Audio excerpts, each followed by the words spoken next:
जी हाँ, नमस्कार साथियों, आप सभी को इस ऑनलाइन प्लेटफॉर्म में स्वागत है। और इस क्लास में हम सीडीपी का एक बहुत ही महत्वपूर्ण टॉपिक कवर कर रहे हैं साथियों, जो कि संज्ञानात्मक विकास का सिद्धांत है। सो इस क्लास में हम संज्ञानात्मक विकास का सिद्धांत को बहुत ही डिटेल से समझने का प्रयास करेंगे। सो यदि आपका सीटेट का एग्जाम हो या फिर आप कोई टीचिंग एग्जाम की तैयारी कर रहे हो, तो ये क्लास आप सभी के लिए बहुत ही महत्वपूर्ण है साथियों, क्योंकि आप सभी को बता दूं कि ये पूरा क्लास नोट्स पर आधारित है, जो कि आपको आपके एग्जाम में बहुत हेल्प करने वाला है। सो इस क्लास को शुरू से लास्ट तक जरूर देखिएगा। सो हम यहाँ पे समझते हैं साथियों जीन पियाजे का संज्ञानात्मक विकास के सिद्धांत को।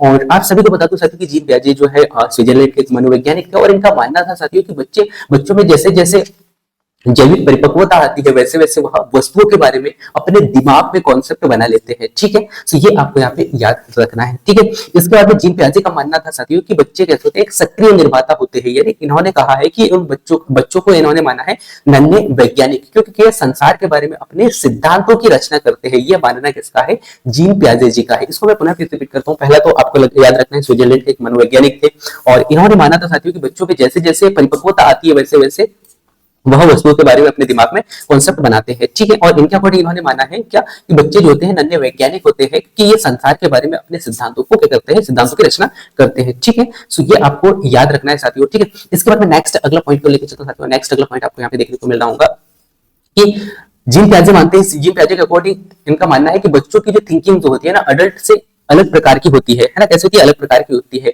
न कि क्या होती है क्वांटिटी में अलग, सॉरी क्वांटिटी में अलग नहीं होती, बल्कि अलग होती है, अलग टाइप की होती है, लेकिन क्वांटिटी में नहीं होती है। ठीक है, और इसी को लेकर इन्होंने अलग अलग यहाँ पे प्रयोग किया है, और अलग अलग पॉइंट रखा है। उनको हम एक एक को समझते हैं साथियों। पहला जो पॉइंट आपको देखने को मिलेगा, वो देखने को मिलेगा साथियों अनुकूलन। अनुकूलन से आपको क्या समझना है साथियों? अनुकूलन मीन्स क्या होता है? वातावरण। यानी कि अपने आप को उस वातावरण के अनुरूप ढालना ही क्या कहलाता है? अनुकूलन कहलाता है। ठीक है, यानी कि बच्चों को जिस प्रकार से वातावरण मिलेगा, वो बच्चे उसी वातावरण को क्या करने लगते हैं? एक्सेप्ट करने लगते हैं। ठीक है, ये जो है जीन पियाजे के द्वारा यहाँ पे बताया गया। और इस अनुकूलन को दो प्रकार से बांटा गया साथियों। पहला प्रकार है जो है आत्मसात्करण। ठीक है, और नेक्स्ट आपको यहाँ पे देखने को मिलेगा कौन सा? समायोजन। सो दोनों को हम यहाँ पे समझते हैं। यदि मैं यहाँ पे बताऊं साथियों आत्मसात्करण, सो आत्मसात्करण क्या होता है? विज्ञान जो नए ज्ञान के साथ में जोड़ना, आत्मसात्करण करना होता है। ठीक है, आत्मसात्करण से इसको आपको ये समझना है कि जो पूर्व ज्ञान को नए ज्ञान के साथ में जोड़ना ही क्या कहलाता है? आत्मसात्करण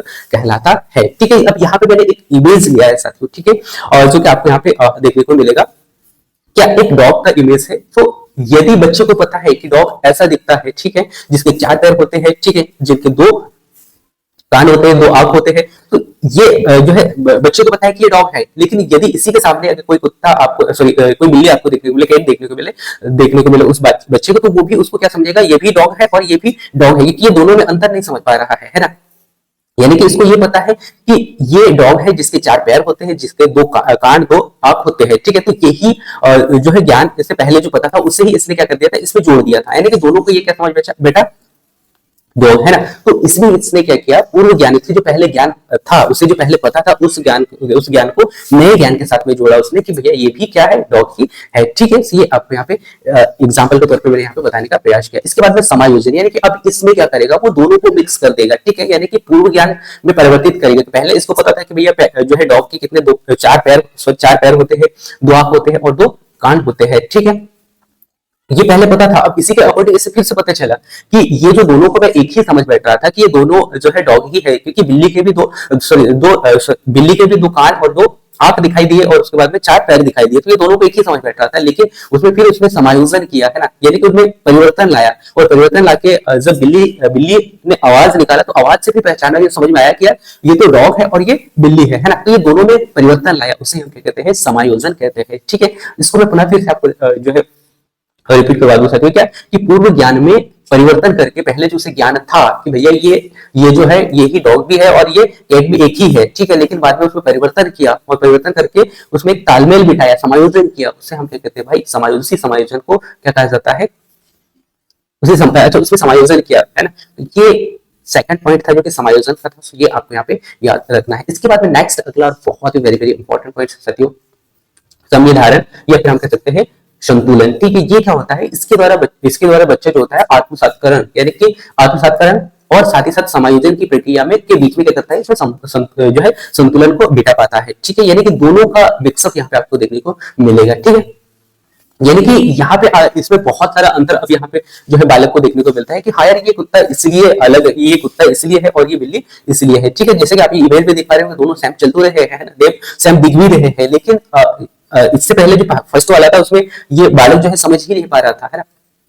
आत्मसात्करण में बच्चा समझ ही नहीं पा रहा था, बल्कि पहले जो उसे ज्ञान मिला था उसी ज्ञान के आधार पर दूसरे को भी वही समझ पा रहा था कि ये भी वही है। लेकिन दूसरों में दूसरा जो पॉइंट था समायोजन, समायोजन में वो ये समझ पाया कि हाँ ये जो डॉग है और ये कैट है, ठीक है, दोनों में जो है अलग अलग यहाँ पे अंतर समझ पाया। इसके बाद में नेक्स्ट जो है समायोजन और समतुल्य, यानी कि उन दोनों में तुलना यहाँ पे कर पाएगा आत्मसात्करण और समायोजन में। ठीक है, सो वो प्रक्रिया कहलाता है संतुलन। ठीक है, सो ये आपको यहाँ पे याद रखना है कि हाँ ये डॉग ये है और ये कैट ये है, इसीलिए है क्योंकि इनकी आवाजें अलग अलग है। ठीक है, तो ये यहाँ पे जो है समायोजन कर पाएगा। ठीक है, सो ये आपको याद रखना है साथियों। इसके बाद में नेक्स्ट अगला है साथियों स्कीमा, और स्कीमा वर्ड जो है साथियों ये भी सीटी पता है कितने बार पूछा गया साथियों। और यदि आप कोई टीचिंग एग्जाम की तैयारी करते हो जिसमें यदि आपने कोई एग्जाम दिया हो चाहे वर्ग 2 का हो या फिर वर्ग 3 का हो, तो सीटीपी में ये भी क्वेश्चन बहुत बार पूछा गया है। ठीक है, तो स्कीमा क्या होता है साथियों, मैं आपको बता दूं कि मानव के दिमाग में जो चीजें पहले से ही स्टोर होती है और वहां उनका प्रयोग करके किसी विषय के प्रति क्या कहते हैं एक धारणा बनाता है। ठीक है, उससे हम क्या कहते हैं स्कीमा कहते हैं। ठीक है,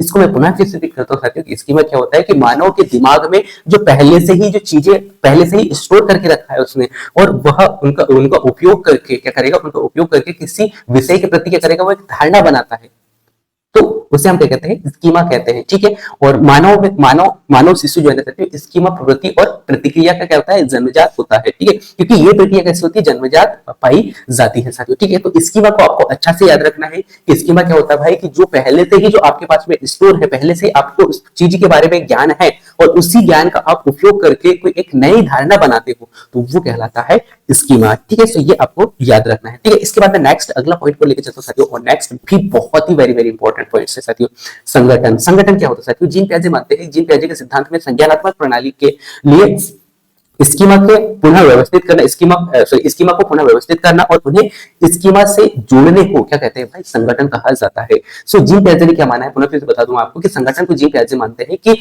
संज्ञानात्मक विकास, संज्ञानात्मक प्रणाली के लिए एक तो स्कीमा, जो कि मैंने अभी आपको बताया था कि पहले जो ज्ञान उसके पास में जो ज्ञान है ना, उस ज्ञान के आधार पर उस ज्ञान का प्रयोग करके नए ज्ञान को क्या करना, नए ज्ञान में एक नई धारणा बनाते हैं, उसे स्कीमा कहते हैं। तो इन्होंने माना है कि संज्ञानात्मक प्रणाली के लिए स्कीमा को पुनः व्यवस्थित करना उन्हें हम क्या कहते हैं, उन्हें क्या कहा जाता है, संगठन। ठीक है, तो ये आपको यहाँ पे याद रखना है साथियों। ठीक है, जैसे कि यदि मैं यहाँ पे बात करूं साथियों, और एक हम यहाँ पे एग्जांपल लेते हैं, यदि पेड़ पौधों की बात करें साथियों, तो पेड़ पौधे के बारे में बच्चों को पता है कि पेड़ पौधों से हमें छाया मिलती है, और उसके बाद में पेड़ पौधे जो होते हैं कार्बन डाइऑक्साइड ग्रहण करते हैं और ऑक्सीजन छोड़ते हैं, जिससे कि हमें जो है शुद्ध ऑक्सीजन मिल पाता है। तो ऐसे बहुत सारे अलग अलग जो धारणाओं को ऐड करते हैं, ठीक है, उन्हें हम क्या जाता है संगठन, हम क्या कहते हैं संगठन कहते हैं। ठीक है, तो ये आपको यहाँ पे याद रखना है। ठीक है, या फिर इस प्रकार से बहुत सारे जो अलग अलग सामग्रियों के माध्यम से छोटे छोटे जो बच्चों को सिखाए जाते हैं वो भी किसके अंतर्गत आएंगे, संगठन के अंतर्गत आते हैं। ठीक है,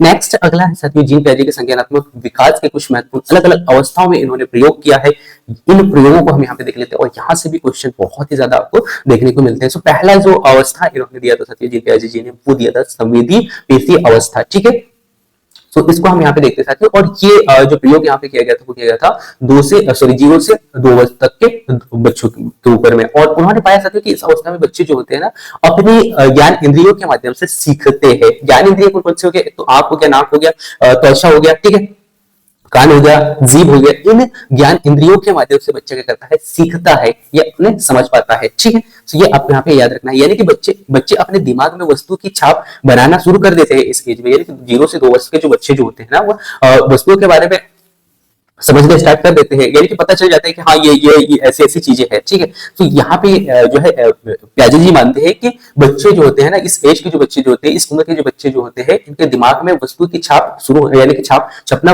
या बनना शुरू हो जाता है, जिससे वह जो है छिपी हुई वस्तु को भी क्या कर देते हैं, ढूंढ लेते हैं। ठीक है, तो ये आपको यहाँ पे याद रखना है। ठीक है, सो इसको मैं पुनः रिपीट कर दूं साथियों की संवेदी पेशी अवस्था क्या होती है? संवेदी पेशी अवस्था जो है वो होता है 0 से 2 वर्ष तक का, और इस अवस्था में पाया गया कि बच्चे जो है अपनी ज्ञान इंद्रियों के माध्यम से सीखते हैं, और इसमें जो है वस्तु स्थायित्व का गुण पाया जाता है। ये एक बहुत ही वेरी वेरी इंपॉर्टेंट पॉइंट है साथी, वस्तु स्थायित्व का गुण, यानी कि उसे यदि पता है कि ये वस्तु यहाँ पे है तो वो उसे ढूंढ ही पाएंगे, है ना। सो उसे कहा जाता है वस्तु स्थायित्वता का गुण कहा जाता है, ठीक है। यानी कि बच्चे अपने दिमाग में क्या करते हैं, इस एज में बच्चे जो है अपने दिमाग में वस्तुओं का छाप छोड़ जाते हैं, ठीक है, और जिनमें वह छिपी हुई वस्तु को भी ढूंढ लेते हैं, ठीक है। ये आपको यहाँ पे याद रखना है, ठीक है। इसके बाद में नेक्स्ट अगला पॉइंट को लेकर चलते साथियों। नेक्स्ट अगला और बहुत ही वेरी वेरी इंपॉर्टेंट पॉइंट्स दिया है जिनका जिन्हें ये मानते हैं इनका दूसरा अवस्था जो है साथियों पूर्व संक्रियात्मक अवस्था, और ये पूर्व संक्रियात्मक अवस्था होता है साथियों 2 से 7 वर्ष तक, ठीक है। और 2 से 7 वर्ष के बच्चों में ये प्रयोग किया गया, और यहाँ पे पाया गया इस क्रिया में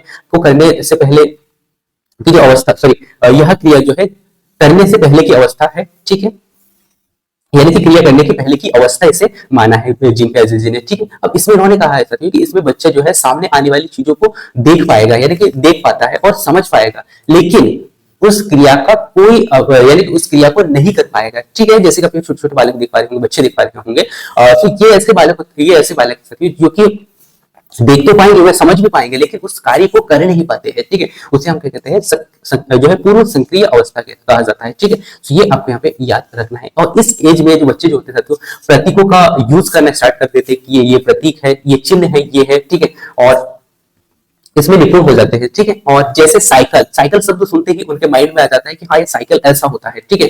सो जैसे कि आप यहाँ पे इमेज में देख पा रहे होंगे, ठीक है। तो जो सेकंड जो स्टेज है साथियों जो कि पूर्व संक्रियात्मक अवस्था, इस अवस्था में जो बच्चे जो होते हैं ना बच्चों में एक छाप छूट जाता है, यानी कि वे समझ जाते हैं कि ये चीज है, ठीक है, ये वस्तु है, ठीक है। और जैसे कि इसके दिमाग में पहले जैसे साइकिल का नाम यदि सुनते हैं तो वे दिमाग में छप जाता है, इनके दिमाग में आ जाता है कि हाँ ये साइकिल ऐसा ऐसा है, ठीक है। तो ये आपको यहाँ पे याद रखना है। इसके बाद में इस स्टेज में जो लक्षण जो होते साथियों वो निर्देशित व्यवहार की दक्षता पर आती है, ठीक है। नेक्स्ट इसी में इन्होंने एक पॉइंट ऐड किया साथियों, वो किया है जीववाद। अब जीववाद क्या होता है साथियों? जीववाद को हम यहाँ पे समझते हैं, और जो इस एज के जो बच्चे जो होते हैं साथियों जो कि 2 से 7 वर्ष के जो बच्चे होते हैं, इनमें जो है सजीव और निर्जीव में दोनों में अंतर नहीं पहचान पाते कि क्या ये सजीव है और क्या निर्जीव है, ठीक है। ये आपको यहाँ पे याद रखना है, ठीक है। जैसे कि आप ये एक बालक खेल रहा है तो ये दोनों में जो है अंतर नहीं कर पाएगा कि ये कौन सा सजीव है और कौन सा निर्जीव है, ठीक है। इसके बाद नेक्स्ट अगला पॉइंट इसी में ऐड हुआ है साथियों, सेकंड पॉइंट अहम केंद्रितता। अहम केंद्रितता में क्या आपको समझ लेना चाहिए कि इसमें क्या होता है कि जब बच्चा सोचना शुरू कर देता है ना, बच्चा ये सोचना शुरू कर देता है कि जो वह कर रहा है सोच रहा है वह ठीक ही है, उससे हम कहते हैं अहम केंद्रितता। अहम केंद्रित यानी खुद के बारे में सोच रहा है बच्चा, है ना। यानी कि बच्चा जो सोचता है, जो उसे अच्छा लगता है, वो उसे सही ही समझ बैठता है, यानी कि वह सब कुछ ठीक है, क्या गलत है क्या सही है ये बच्चे को नहीं पता होता है, ठीक है। तो उसे हम कहते हैं अहम केंद्रित कहते हैं, यानी खुद के बारे में बच्चा सोच पाता है, ठीक है। तो ये पॉइंट भी आपको याद रखना चाहिए। इसके बाद नेक्स्ट अगले इसमें बहुत ही वेरी वेरी इंपॉर्टेंट पॉइंट साथियों कि इसमें जो पूर्व संक्रियात्मक अवस्था जो होता है साथियों, इसमें थर्ड पॉइंट आपको देखने को मिलेगा वो अपलटावी का गुण, यानी कि इसमें बच्चे में वस्तु या फिर संख्या या फिर जो है समस्या आदि को उलटना पलटना नहीं जानते हैं। यदि इनको बता दिया जाए कि 4+6 कितना होता है, और उनको अगर बता देते हो 4+6 10 होता है, तो 4+6 10 ही बताएंगे, यानी कि 4+6 10 ही बताएंगे, लेकिन 6+10 पूछेंगे तो वे कंफ्यूज हो जाएंगे, है ना। तो इन दोनों में अंतर को नहीं समझ पाते हैं, ठीक है। ये आपको यहाँ पे याद रखना है। इसी प्रकार से मैंने एक सेकंड जो इमेज यहाँ पे लिया है साथियों, जैसे कॉइन का, तो यहाँ पे यदि बच्चों को पूछते हो कि सबसे ज्यादा किसमें है, तो जो ज्यादा दिखेगा, जैसे यहाँ पे आप देख पा रहे होंगे इस डब्बे में ज्यादा दिखेंगे, तो वो इसी को इसी में ज्यादा समझेंगे, है ना, यानी कि दोनों में अंतर नहीं कर पाते हैं, ठीक है। सो ये आपको यहाँ पे याद रखना है। इसके बाद में नेक्स्ट अगला साथियों मुद्रा संप्रत्यय। अब मुद्रा संप्रत्यय में भी ये भार हो गया, दूरी हो गया, ऊंचाई हो गया, फिर क्रम हो गया, इनका जो कॉन्सेप्ट है, इन कॉन्सेप्टों की कमी होती है, यानी कि वे सही क्रम में इनको जमा नहीं पाते हैं, ठीक है। यदि इनको अलग अलग क्रम में रख दिया जाए, यानी कि इनके पूरे सेट को यदि एक साथ में रख के अलग अलग रख के उनको एक क्रम में रखने को बोला जाए तो वे पूरा यानी कि एक क्रम में नहीं रख पाते हैं, ठीक है। ये भी आपको याद रखना है साथियों। इसके बाद में नेक्स्ट अगला और बहुत वेरी वेरी इंपॉर्टेंट पॉइंट्स आपको देखने को मिलता है साथियों, वो देखने को मिलता है केंद्रीकरण। केंद्रीकरण क्या होता है मैं आपको बता दूंगा, क्योंकि यह एक समय में किसी वस्तु में केवल एक ही विशेषता पर ध्यान दे पाते हैं बच्चे, तो उसे हम क्या कहते हैं केंद्रीकरण कहते हैं, यानी कि बच्चों में केंद्रीकरण की प्रवृत्ति पाई जाती है, ठीक है। ये आपको याद रखना है। जैसे आप एक जो 2 बच्चे जो खेल रहे हैं, एक छोटा बच्चा जो है उसका जो पूरा फोकस आप देख पा रहे होंगे, ये जो चीज ढूंढ रहा है उससे पूरा फोकस या पूरा जो ध्यान है एक ही चीज पर उसे देख रहा है, ठीक है। सो इनमें कौन से गुण पाए जाते हैं? केंद्रीकरण के केंद्रीकरण की विशेषता पाई जाती है। ठीक है, इसके बाद में नेक्स्ट अगला है साथियों संरक्षण। संरक्षण क्या होता है? अगर किसी वस्तु के साइज हो गया या फिर शेप या फिर साइज शेप को चेंज कर दिया जाए, जैसे कि अलग अलग आप देख पा रहे होंगे, या फिर उसके क्वांटिटी में कोई परिवर्तन कर दिया जाए, तो वे दोनों में अंतर नहीं समझ पाते हैं। ठीक है, लेकिन बच्चा उनको समझ नहीं पाता है। ठीक है, तो ये आपको याद रखना है साथियों। ठीक है, चेंज कर दे तो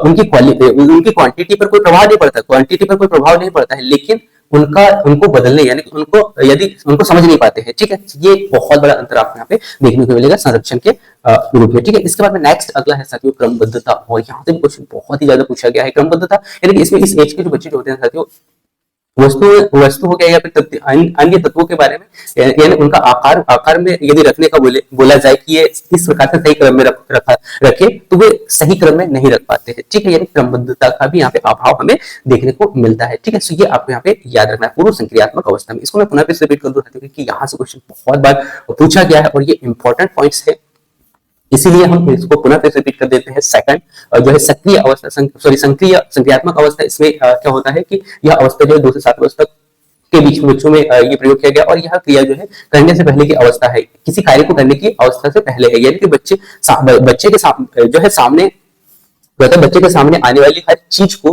इसमें बच्चे क्या करता है, देख पाता है या समझ पाता है। ठीक है, लेकिन उस कार्य को कर नहीं पाता है। ठीक है, और यह जो स्टेज होता है साथियों, इस स्टेज के जो बच्चे जो होते हैं, बच्चों में प्रतीक यानी कि चिन्हों को समझ पाते हैं, चिन्हों का उपयोग करना जो है शुरू कर देते हैं। यदि बच्चे को अगर साइकिल का आवाज आएगा तो उनके दिमाग में आ जाएगा कि साइकिल ऐसा है। ठीक है, सो ये आपको यहाँ पे याद रखना है। इसके बाद में सेकंड पॉइंट की यदि मैं बात कर सकती हूँ, तो इस स्टेज के जो लक्षण जो होते हैं निर्देशित व्यवहार की क्षमता पर आती है। ठीक है, और नेक्स्ट अगला इसमें जो पॉइंट है साथियों, वो अलग अलग पॉइंट आपको देखने को मिलेंगे, जिसमें कि इस एज के जो बच्चों में जो है जीववाद के गुण पाए जाते हैं, जिसमें कि बच्चों में क्या होता है, वे सजीव और निर्जीव को नहीं पहचान पाते हैं।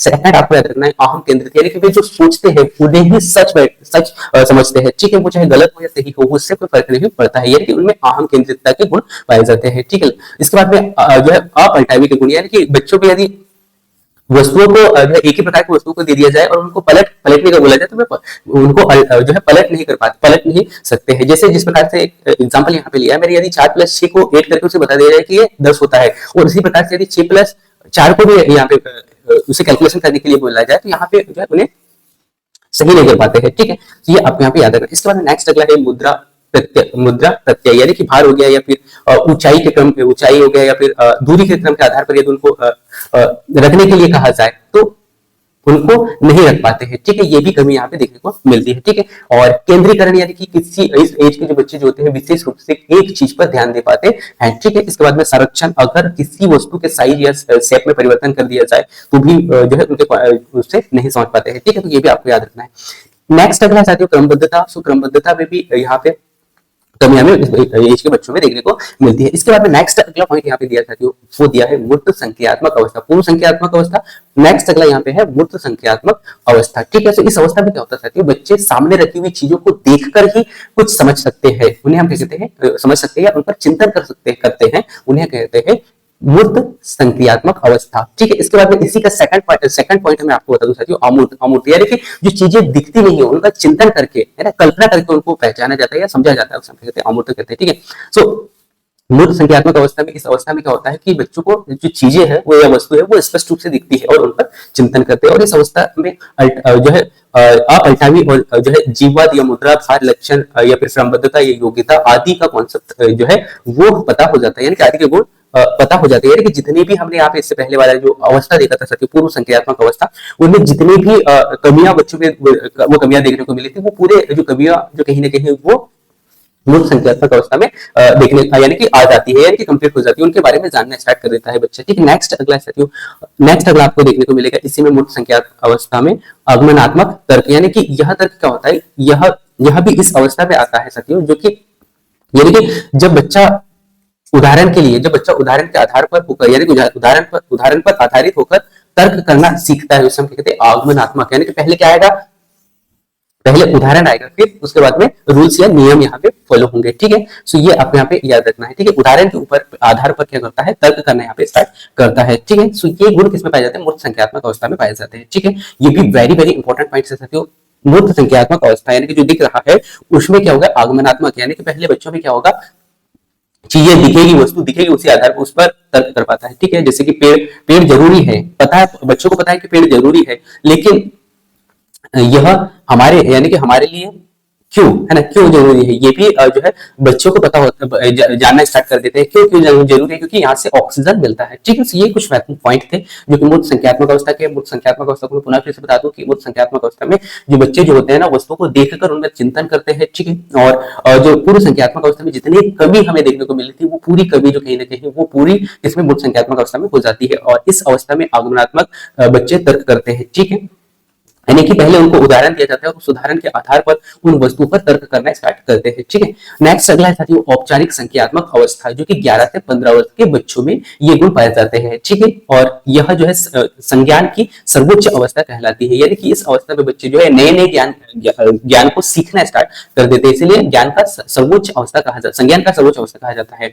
इसमें बच्चे जो है अमूर्त चिंतन करते हैं, जबकि इसमें पहले हमने देखा था साथियों मूर्त चिंतन में बच्चों को देखकर जो है बच्चे चिंतन करते थे, जबकि अमूर्त यहाँ पे जो औपचारिक चिंतन जो होता है ना, औपचारिक चिंतन में बच्चे अब यहाँ पे क्या करेंगे, बिना देखे यानी कि वस्तु ने दिखेगा नहीं, उनकी कल्पना के माध्यम से यहाँ पे चिंतन करते हैं, यानी कि अमूर्त चिंतन करेंगे। ठीक है, इन्हें कहा जाता है निगमनात्मक, यानी कि पहले यहाँ पे नियम आएंगे, नियम के आधार पर बच्चा क्या करेंगे, उन पर तर्क कर पाता है। ठीक है, यानी कि नियम उसे पता रहेगा तो उसके आधार पर वो क्या करेगा, तर्क करेगा। ठीक है, तो नियमों के ऊपर में तर्क करना यहाँ पे स्टार्ट कर देता है कि इसमें औपचारिक संख्यात्मक अवस्था में। ठीक है, तो ये आपको यहाँ पे याद रखना है। ठीक है, अब यहाँ पे बहुत सारे लोग कंफ्यूज होंगे, मूर्त संख्यात्मक अवस्था यानी कि जो वस्तु दिखती है, और आगमनात्मक यानी कि पहले उदाहरण आएगा। ठीक है, इसी के बाद में नेक्स्ट अगला औपचारिक संख्यात्मक अवस्था, इसमें मैंने बताया कि इसमें क्या होता है, बच्चे यह जो अवस्था जो होती है संज्ञानात्मक है कि ज्ञान को अर्जित करने से बच्चे सीखना स्टार्ट कर देते हैं, इसलिए संज्ञान की सर्वोच्च अवस्था कहलाती है। ठीक है, और इसमें क्या होता है, क्या अमूर्त चिंतन करने से यहाँ पे स्टार्ट कर देते हैं, यानी कि बच्चों में जो वस्तु कोई भी वस्तु दिखती नहीं, बल्कि उनको जो पता है उससे ही वो चिंतन करना स्टार्ट कर देते हैं। ठीक है, यानी कि यह निगमनात्मक तर्क पर आधारित होता है, यानी कि यह नियमों पर क्या करता है, बच्चा तर्क करना स्टार्ट कर देता है। और प्याजे के सिद्धांत की आलोचना जो है अलग अलग वैज्ञानिकों ने की है, और प्याजे के सिद्धांत की आलोचना प्याजे ने सामाजिक विकास के चरणों के क्रम को अपरिवर्तित बताया है। अच्छा, प्याजे जी मानते हैं साथियों कि ये जो इन्होंने जो क्रम दिया है, इनको अपरिवर्तित यानी कि परिवर्तन नहीं कर सकते हैं, और इसी को लेकर अलग अलग आलोचनाएं हुए हैं। और सेकंड बात इनका कह सकते हैं कि अगर बच्चों को अच्छा वातावरण दिया जाए, जबकि इनका मानना है कि ये जो स्टेज इन्होंने यहाँ पे दिया है अलग अलग, उन स्टेजों को आप ऊपर नीचे नहीं कर सकते हो, ये मानना किसका है, जीन पियाजे जी का है। लेकिन यदि इसी का अपोजिट यदि मैं यहाँ पे कहूँ कि अगर बच्चों को एक अच्छा वातावरण मिल जाए, एक अच्छी अवस्था मिल जाए, तो उस आधार पर बच्चों के जो लक्षण है या बच्चों को जो सीखने की जो क्षमता है, वो कहीं ना कहीं हमें परिवर्तन होता हुआ नजर आता है। ठीक है, इसीलिए इसे क्या क्या माना जाता है, आलोचना, यानी कि इसीलिए इसकी आलोचना भी किया गया है। ठीक है, तो ये था साथियों जीन पियाजे का पूरा सिद्धांत, और बहुत ही डिटेल से मैंने यहाँ पे आप लोगों को बताने का प्रयास किया। मैं उम्मीद करता हूँ कि आपने पूरा क्लास को बहुत ही डिटेल से और अच्छा से देखने का प्रयास किया होगा। आप सभी को बता दूं कि इस क्लास का पीडीएफ इसी वीडियो के डिस्क्रिप्शन में मिल